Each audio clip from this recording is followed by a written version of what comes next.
The wind carried a thin, piercing sound across the prairie, a cry so raw it seemed born from the earth itself. Tall grass swayed beneath a wide, merciless sky, the sun burning down without mercy. There, half hidden among brittle stalks, a baby wailed, fists clenched, skin flushed with hunger. Beside him, a young woman lay collapsed, her face pale and hollow, her body too weak to rise. Her name was Lydia Mae, once the daughter of a preacher, once spoken of with pride in church pews, now little more than a shadow against the grass. She pressed her trembling hand against her child, tried to hush him, but her breast was empty. Her lips cracked as she whispered into the dust, "If I die here, maybe no one will remember my sin." Shame weighed heavier than her hunger, and she shut her eyes, letting the world spin without her. Her thoughts pulled her backward to the town she'd left behind, to voices that cut deeper than hunger ever could. Whispers trailed her through the streets. Fallen girl, disgrace, no man's wife. The preacher's daughter turned out with nothing but a bundle and a child in her arms, as though exile itself were justice. She remembered the women looking down their noses, the men smirking from porches, her father's voice a final whip across her heart. So she walked until her legs gave out, until the plains swallowed her, until shame and hunger knelt her in the dirt. The baby's cry was a reminder of her failure, of how little she could give. In that moment, she wished she could vanish, sink into the soil, take her shame with her. But someone else had heard the cry. A horse slowed on the horizon, hooves crunching over hard ground. Caleb Rowe, a weathered cowboy with dust on his hat and lines carved deep into his face, pulled the reins tight. His horse's ears flicked to the sound, and Caleb swung down with the quiet grace of a man who lived closer to cattle and storms than to people. He followed the cry, boots pressing through the grass, until he came upon the child, red-faced, fists shaking at the sky. Then his eyes found her, slumped, her skin pale as paper. For a long moment, he said nothing. He only pulled his worn coat from his shoulders, knelt, and wrapped it around mother and child. His hands were steady, movements slow, as though not to startle them. Dust clung to his sleeves, the smell of leather and horse sweat heavy in the air, yet somehow his touch was gentle. He gathered them both, and for the first time in days, Lydia did not feel the wind gnawing at her bones. She stirred, shame forcing words through cracked lips. "Leave us. We ain't worth your trouble." Her voice was brittle, half a plea, half a warning. Caleb did not answer. He opened his saddlebag, brought out a canteen, lifted it toward her lips. Her hands trembled, torn between pride and desperation, but when the cool water touched her tongue, she couldn't resist. She drank, each swallow an admission of weakness. Caleb, still silent, pulled a tin from his kit, mixed water with a scrap of milk powder he carried for camp, and let the baby drink from the rim.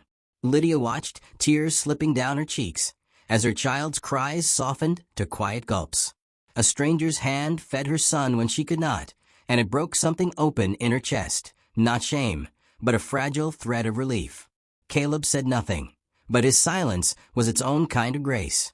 When her strength failed again, Caleb lifted her with surprising gentleness, settling her across his horse.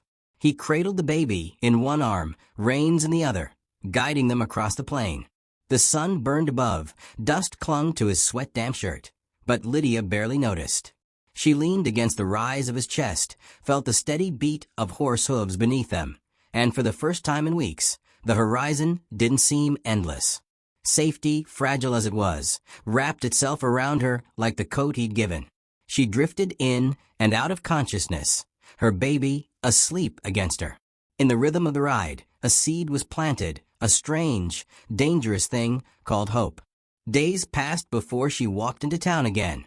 Caleb had taken her and the child to his ranch house, a small frame shack at the edge of a mesa, where chickens scratched and cattle grazed against the endless sky. When she could stand steady again, he brought her into town for supplies. The moment her boots touched the dusty street, whispers began. Women at the mercantile eyed her, lips pursed, heads tilted with quiet judgment. Men leaned on porch posts, muttering words she didn't need to hear to understand. Charity case. Cowboy's whore. The sting of every whisper scraped her raw. She kept her eyes down, shoulders stiff, while Caleb moved steady through the store, placing money on the counter, buying baby food, cloth, bread. He never flinched, never raised his voice, only carried the bag out as though nothing had been said. His silence was defiance, a refusal to let their poison matter. Lydia felt the sting of humiliation, but beneath it a strange warmth flickered, because someone had stood beside her without shame. Back at the ranch, she found herself slipping into the rhythm of work. She washed clothes in the basin, cooked beans over the stove, tended the chickens with hands still trembling but steadier each day. Caleb worked nearby, mending tack, carrying feed, his presence steady as stone. He never hovered, never demanded.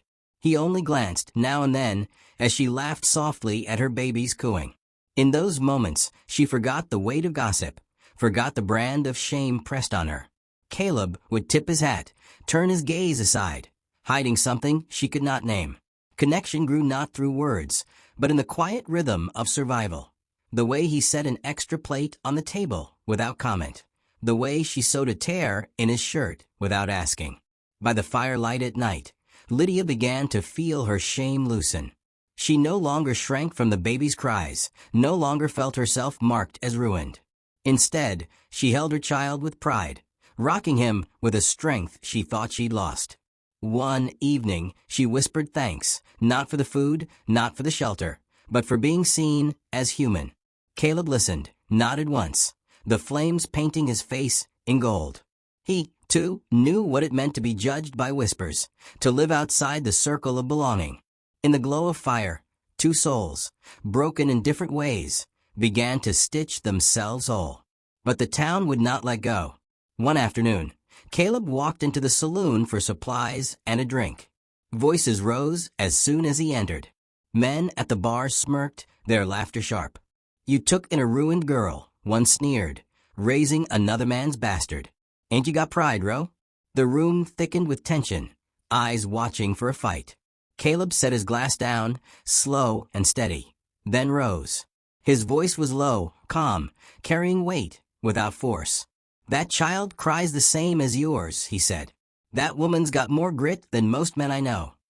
The room fell silent.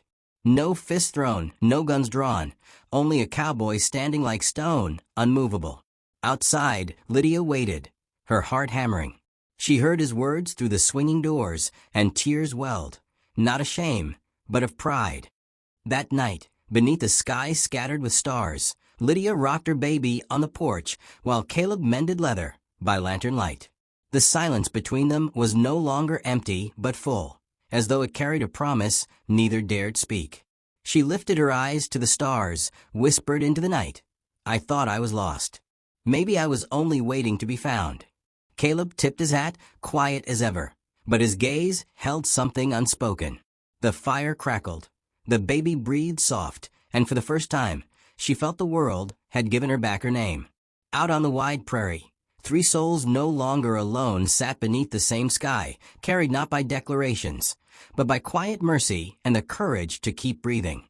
Maybe you, too, have known the weight of other people's judgment.